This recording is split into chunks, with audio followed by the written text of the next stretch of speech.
Hello friends, कैसे हैं आप लोग। हम लोग देखने वाले हैं आज 40 प्रश्नों का संग्रह जो आपकी मोस्ट इम्पॉर्टेंट हैं आगामी उत्तर प्रदेश के सभी परीक्षाओं के लिए। तो चलिए बच्चों, शुरुआत करते हैं आज के क्लास की। और आज आपका पहला प्रश्न है, रानी हो स्मारक का शिलान्यास कहाँ किया गया है। रानी हो स्मारक का शिलान्यास कहाँ किया गया है। पहला ऑप्शन है इलाहाबाद, दूसरा है वाराणसी, तीसरा है अयोध्या और चौथा है गोरखपुर। चार ऑप्शन आपके सामने हैं, आपको बताना है रानी हो स्मारक का शिलान्यास कहाँ पे किया गया है, किस जिले में किया गया है। तो आपका जो सही है वो है ऑप्शन नंबर 3 यानी कि अयोध्या। अयोध्या आजकल चर्चाओं में है, तो वहाँ से जुड़े हुए जो भी फैक्ट हैं वो महत्वपूर्ण होंगे। वर्ष 2018 के मध्य कृषि कुंभ का आयोजन कहाँ किया गया। वर्ष 2018 में कृषि कुंभ का आयोजन कहाँ किया गया था। पुराना प्रश्न है लेकिन महत्वपूर्ण है। प्रयागराज, लखनऊ, कानपुर, आगरा। चार ऑप्शन आपके सामने हैं बच्चों। आपको बताना है कि 2018 के मध्य जो कृषि कुंभ का आयोजन किया गया था वो कहाँ किया गया था। तो ये किया गया था आपके लखनऊ में। ऑप्शन नंबर 2 बिल्कुल सही है। उत्तर प्रदेश उत्तर पश्चिमी प्रांत कब से कहा जाने लगा। उत्तर प्रदेश को कब से कहा जाने लगा उत्तर पश्चिमी प्रांत। बताएंगे बच्चों कब से कहा जाने लगा। 1835 से, 1836 से, 1837 से, 1840 से। आपके सामने है ऑप्शन और आपको बताना है विकास। ये वेरी इंपॉर्टेंट क्वेश्चन है, तो उत्तर सावधानी से दीजिएगा। उत्तर प्रदेश को उत्तर पश्चिम प्रांत कब से कहा जाने लगा था। आप लोगों को डिटेल क्लास में मैंने फैक्ट बताया है। आपका ऑप्शन नंबर जो सही है वो है तो 1836 से। उत्तर प्रदेश जो है ये उत्तर पश्चिम प्रांत यानी उत्तर पश्चिम अवध आगरा प्रांत कब से कहा जाने लगा। कब से उत्तर प्रदेश को कहा जाने लगा उत्तर पश्चिमी अवध आगरा प्रांत। 1870 से, 1876 से, 1877 से या 1878 से। बताएंगे बच्चों। आपके सामने है चार ऑप्शन और आपको बताना है कि कब से उत्तर प्रदेश को कहा जाने लगा उत्तर पश्चिम अवध आगरा प्रांत। आपके सामने है चार ऑप्शन और आप सभी को मैंने ये डिटेल क्लास में पढ़ाया था कि जो सही है वो है 1877। उत्तर प्रदेश संयुक्त प्रांत आगरा एवं अवध कब से कहा जाने लगा। यानी कि उत्तर प्रदेश को कब से संयुक्त प्रांत आगरा एवं अवध कहा जाने लगा। पहला है 1901, दूसरा 1902, तीसरा 1903 और चौथा 1904। फटाफट देंगे जवाब। आपके हिसाब से क्या है जो सही हो जाएगा। तो ये है आपका ऑप्शन नंबर 2 सही है 1902। उत्तर प्रदेश को संयुक्त प्रांत आगरा एवं अवध कब से कहा जाने लगा 1902 से। मोस्ट इंपॉर्टेंट सारे क्वेश्चन है बच्चों, ध्यान से देखिएगा। यहाँ कन्फ्यूज़न बहुत होता है क्योंकि सारे क्वेश्चन थोड़े थोड़े मिलते जुलते से हैं और ऑप्शन भी। उत्तर प्रदेश को संयुक्त प्रांत कब से कहा जाने लगा। उत्तर प्रदेश को संयुक्त प्रांत कब से कहा जाने लगा। पहला ऑप्शन है 1934, दूसरा ऑप्शन है 1935, तीसरा ऑप्शन है 1936 और चौथा ऑप्शन है 1937। बताएंगे बच्चों उत्तर प्रदेश को कब से संयुक्त प्रांत कहा जाने लगा है। ये भी मोस्ट इंपॉर्टेंट क्वेश्चन है, कई बार पूछा गया है। 1937 से उत्तर प्रदेश को कहा जाने लगा संयुक्त प्रांत, याद रखेंगे। नेक्स्ट क्वेश्चन, उत्तर प्रदेश को उत्तर प्रदेश कब से कहा जाने लगा। कब से इसका वास्तविक नाम उत्तर प्रदेश पड़ गया बच्चों, आपको ये बताना है।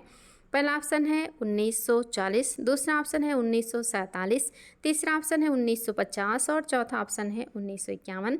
और आप सभी को पता होगा 24 जनवरी 1950 से उत्तर प्रदेश कहा जाने लगा है राज्य को। उत्तर प्रदेश की राजधानी आगरा कब बनी। कब आगरा राजधानी थी उत्तर प्रदेश की बच्चों, आपके सामने ऑप्शन है और आपको बताना है। पहला ऑप्शन है आपके सामने 1935, दूसरा 1835, दूसरा 1837, तीसरा 1836 और चौथा है 1832। चार ऑप्शन हैं आपके सामने, देखते हैं आप लोग इसका क्या उत्तर देने वाले हैं।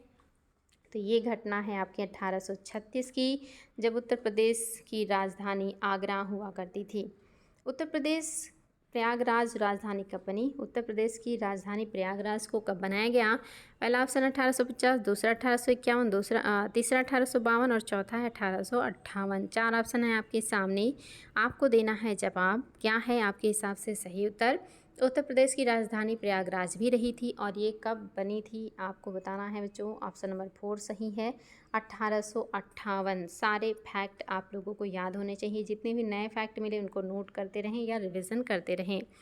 लखनऊ उत्तर प्रदेश की आंशिक राजधानी कब बनी थी? कब लखनऊ को उत्तर प्रदेश की आंशिक राजधानी बनाई गई थी? पहला ऑप्शन है 1921, दूसरा ऑप्शन है 1922, तीसरा ऑप्शन है 1923 और चौथा है 1924।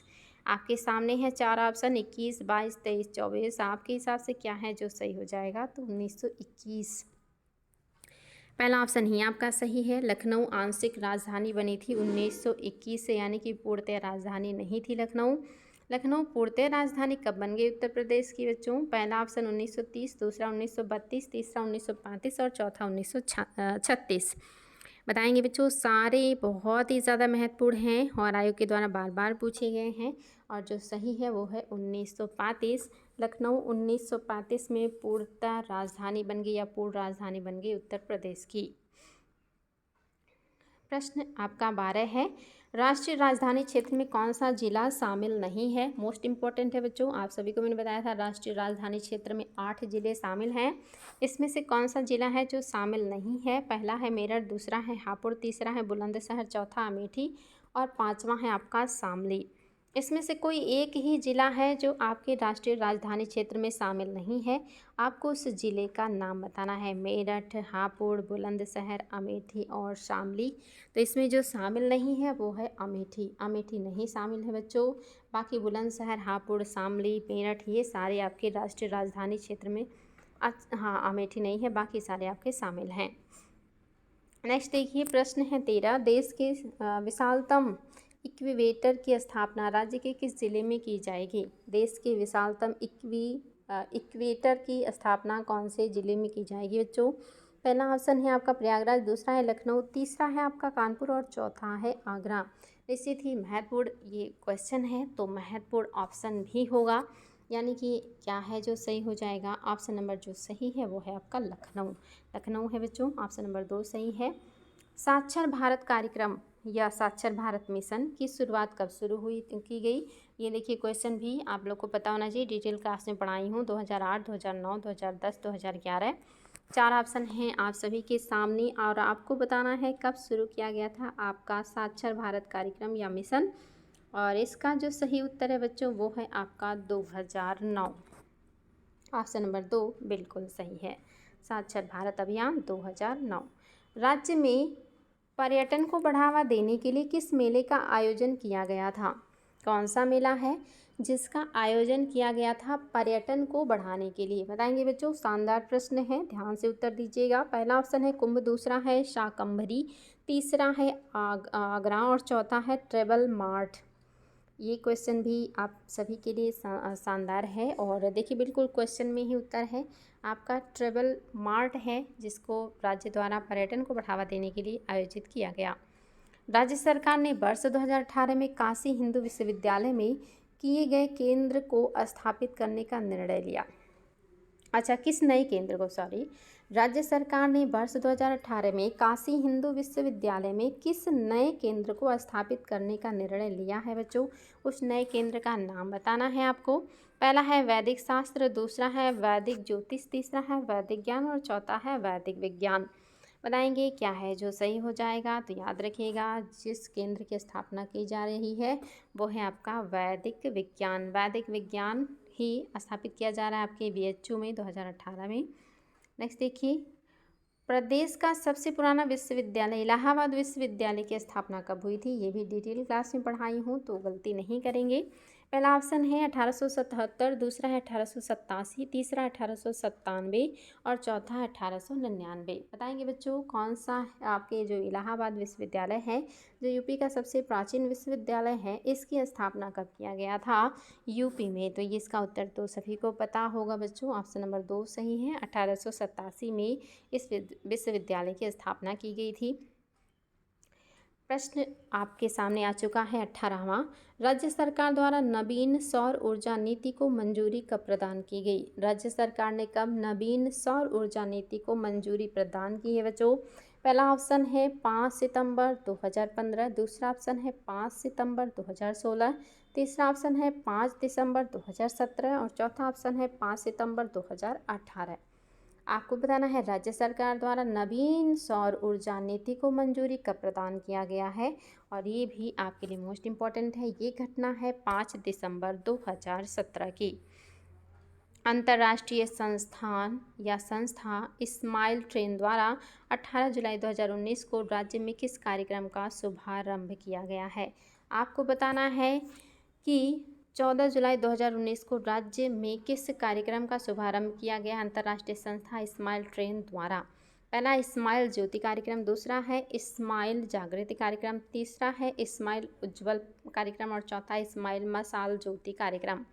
4 ऑप्शन आपके सामने हैं, आपको बताना है। नया होगा आपके लिए, लेकिन याद रखिएगा अंतर्राष्ट्रीय संस्थान स्माइल ट्रेन द्वारा 14 जुलाई 2019 को राज्य में स्माइल मशाल ज्योति कार्यक्रम शुरू किया गया। स्माइल मशाल ज्योति कार्यक्रम शुरू किया गया। राज्य में ऐसे मुख्यमंत्री जो प्रधानमंत्री भी रहे हैं, आपको बताना ऐसे मुख्यमंत्री का नाम जो कि प्रधानमंत्री के रूप में भी कार्यरत रहे। पहला ऑप्शन है विश्वनाथ, दूसरा ऑप्शन है नारायण मिश्र, तीसरा ऑप्शन है चौधरी चरण सिंह और चौथा है सुचेता कृपलानी। कूट की सहायता से उत्तर देना है बच्चों। आपको पहला ऑप्शन में दिया है पहला दूसरा, दूसरे ऑप्शन में दिया है पहला तीसरा, तीसरा ऑप्शन में दिया है दूसरा तीसरा और चौथे में दिया है कि तीनों। तो अगर आपने गलती से उत्तर देख नहीं लिया है तो आप लोगों को मैंने डिटेल क्लास में पढ़ाया था कि यूपी के 2 मुख्यमंत्री ऐसे हैं जो प्रधानमंत्री के पद पर भी रहे हैं। आपका ऑप्शन नंबर 2 सही है, विश्वनाथ प्रताप और चौधरी चरण सिंह। राज्य के नागरिकों की शिकायतों को सुनने और उनके निवारण के लिए या निराकरण के लिए राज्य सरकार ने किस हेल्पलाइन नंबर की शुरुआत की है। आपको बताना है राज्य के नागरिकों की शिकायतों को सुनने और उनके निराकरण के लिए राज्य सरकार ने किस हेल्पलाइन नंबर को जारी किया है बच्चों या शुरू किया है। पहला है 1072, दूसरा है 1075, तीसरा 1076 और चौथा है 1077। बताएंगे ऐसे फैक्ट भी आयोग के द्वारा पूछे गए हैं तो आगे भी पूछे जा सकते हैं। तो ये हेल्पलाइन नंबर है आपका 1076। ऑप्शन नंबर 3 सही बच्चों, 1076। राज्य की महिलाओं की सुरक्षा के लिए चलाई जाने वाली पिंक बस सेवा कब प्रारंभ हुई। ये सेवा भी बहुत ज़्यादा चर्चाओं में रही थी, तो आप सभी को इसके बारे में पता हो कि कब चलाई गई थी महिलाओं की सुरक्षा के लिए पिंक बस सेवा। पहला ऑप्शन 6 मार्च 2018, दूसरा ऑप्शन 6 मार्च 2018। अच्छा यहाँ पे 6 मार्च, ओ यहाँ पे तो गड़बड़ हो गया, मैं यहाँ पे थोड़ा सा करेक्शन कर रही हूँ।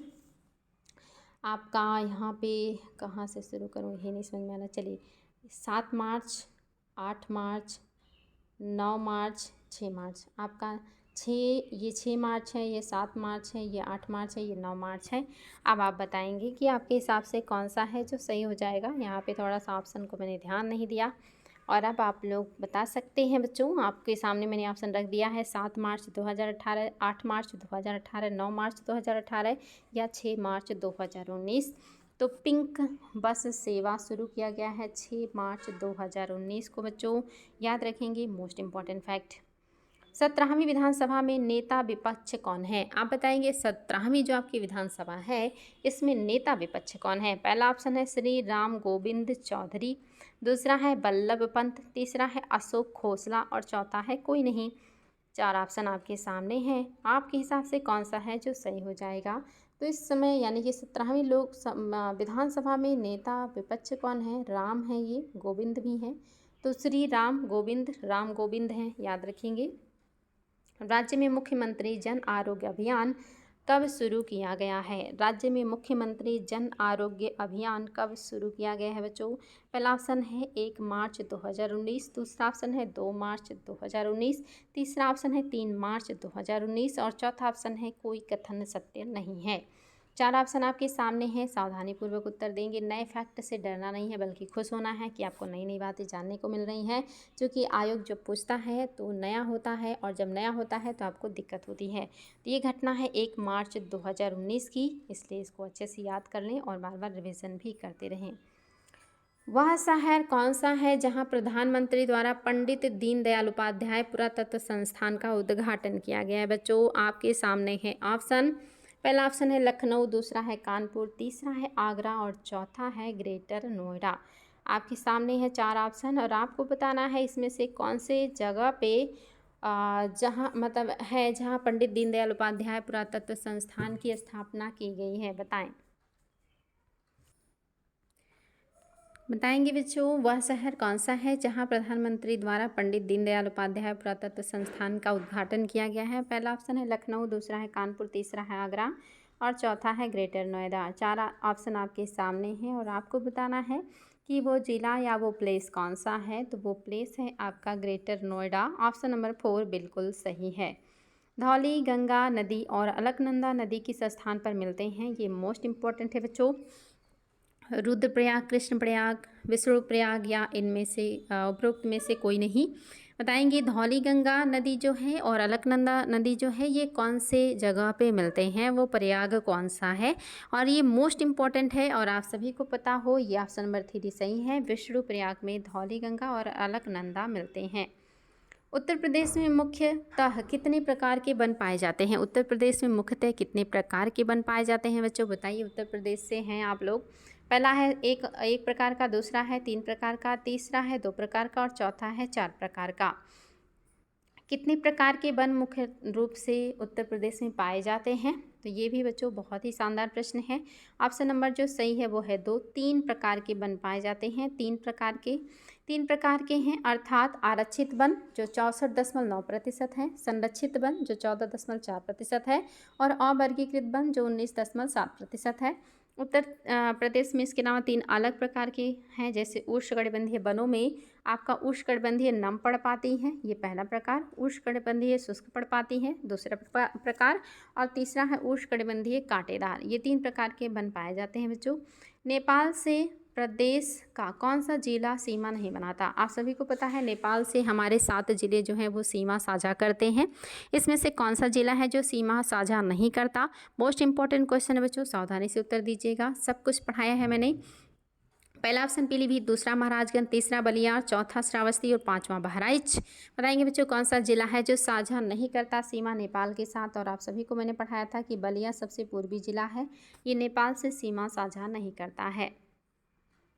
राष्ट्रीय जलीय जीव गंगा डॉल्फिन राज्य के किस जिले में पाई जाती हैं। कौन से जिले में पाई जाती हैं गंगा डॉल्फिन, आपके यूपी के जिले का नाम बताएं बच्चों। पहला ऑप्शन में है मिर्ज़ापुर सोनभद्र, दूसरे ऑप्शन में है मिर्ज़ापुर प्रयाग, तीसरे ऑप्शन में है मिर्ज़ापुर एटा, चौथे ऑप्शन में है मिर्ज़ापुर वाराणसी।